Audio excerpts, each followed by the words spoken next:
बड़ी खबर पंचकुला से। यूपीएससी सिविल सेवा परीक्षा के परिणाम हुए घोषित। सिविल सेवा परीक्षा 2023 में ऑल इंडिया 434वां रैंक हासिल कर पंचकुला की बेटी डॉक्टर मनु वर्मा ने बढ़ाया पंचकुला का मान। डॉक्टर मनु वर्मा के पिता चंडीगढ़ पुलिस में कार्यरत हैं। डॉक्टर मनु वर्मा ने हार न मानते हुए 5वें अटेम्प्ट में 434वां रैंक हासिल कर उत्तीर्ण की सिविल सेवा परीक्षा। डॉक्टर मनु वर्मा एमबीबीएस कर सेक्टर 32 में प्रदान कर रही हैं स्वास्थ्य सेवाएं।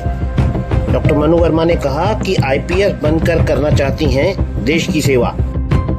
रोज 12 से 13 घंटे की अथक परिश्रम का है ये परिणाम। डॉक्टर मनु वर्मा के घर बधाई देने वालों का लगा तांता। पहले डॉक्टर बनकर सेवा कर रही थी, अब सरकार द्वारा जो भी जिम्मेवारी मुझे दी जाएगी उसे पूरी लगन व निष्ठा से निभाऊंगी। मुझे मेरे माता पिता का पूरा सपोर्ट मिला, उन्हीं की प्रेरणाओं से ही मुझे यह सफलता प्राप्त हुई। माता पिता ही मेरी पूरी जर्नी में मेरे सपोर्ट पिलर्स रहे। देखें पंचकुला से पत्रकार राजीव ठाकुर की ये रिपोर्ट।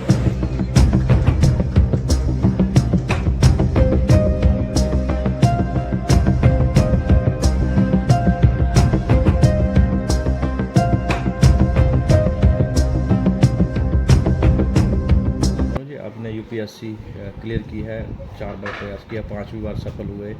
किस तरह से देखते हैं, क्योंकि ऑलरेडी आपने एमबीबीएस किया, लोगों की सेवा कर रहे थे और एक बड़ा प्लेटफॉर्म अभी फिर से आपको मिला है लोक सेवा के लिए, क्या कहना चाहिए? जी, मैं यही कहना चाहूँगी, first of all thank you so much for your best wishes. And secondly, पहले भी जैसे काम करते रहे थे, पहले डॉक्टर का बन के सेवा कर रहे थे, तो अभी जो भी सर्विसेज मुझे अलॉट होती हैं उससे मैं बहुत पूरी डेडिकेशन से उसके अंदर भी सर्व करूँगी। एंड जी कंटिन्यू।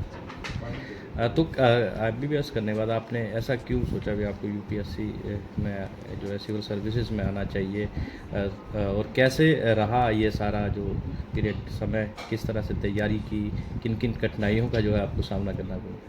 सर, मेडिकल फील्ड के अंदर एज अ डॉक्टर हम सिर्फ हेल्थ सेक्टर तक लिमिटेड रहते हैं, लेकिन जब आप प्रशासनिक सेवाओं की तैयारी करते हैं विच इज़ सिविल सर्विसेज, तो आप बाकी एरियाज़ के अंदर भी काम कर सकते हैं, जैसे पुलिस सिर्फ एक एग्जांपल है, बाकी रूरल डेवलपमेंट, हेल्थ, एजुकेशन। सो इस कारण से मैंने यूपीएससी की तैयारी स्टार्ट की थी एंड बाय गॉड्स ग्रेस इस बार मुझे सफलता भी हासिल हुई है। तो जो लोग इस बार रह गए, यूपीएससी क्लियर नहीं कर पाए, उनके लिए क्या संदेश देना चाहेंगे, क्योंकि कई बार आदमी असफलता के बाद डिमोटिवेट हो जाता है? देखिए, मैं कहूँगी कि कुछ एक नॉन कंट्रोलेबल फैक्टर्स भी होते हैं जो आपके हाथ में नहीं होते, जिसके अंदर एक बड़ा फैक्टर है लक।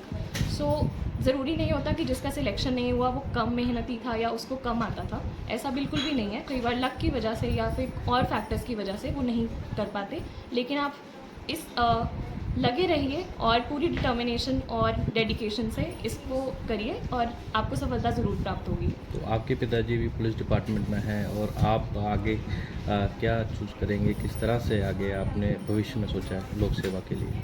सर, मैंने अपनी प्रेफरेंसेस दी थी, जिसके अंदर first was IAS, second was IPS, and लेकिन कोई भी सेवा मुझे मिल जाती है तो मैं खुशी खुशी उसको सर्व करूँगी। ठीक है, तो माता पिता का कितना योगदान मानते हैं इसमें जो आपने यूपीएससी क्लियर की है? सर, जो मेन मेरा फाउंडेशनल पिलर है एंड पिलर ऑफ सपोर्ट है वो मेरे पेरेंट्स ही हैं। ये जब मैं 5वीं प्रयास में जो मैं सफलता हासिल कर पाई हूँ वो उन्हीं की वजह से है। उन्होंने हमेशा मुझ में विश्वास दिखाया है और मुझे कहा है कि तुम कर सकती हो। सो इस वजह से I think they have been my pillar of support and उन्हीं की वजह से मैं ये क्लियर कर पाई हूँ।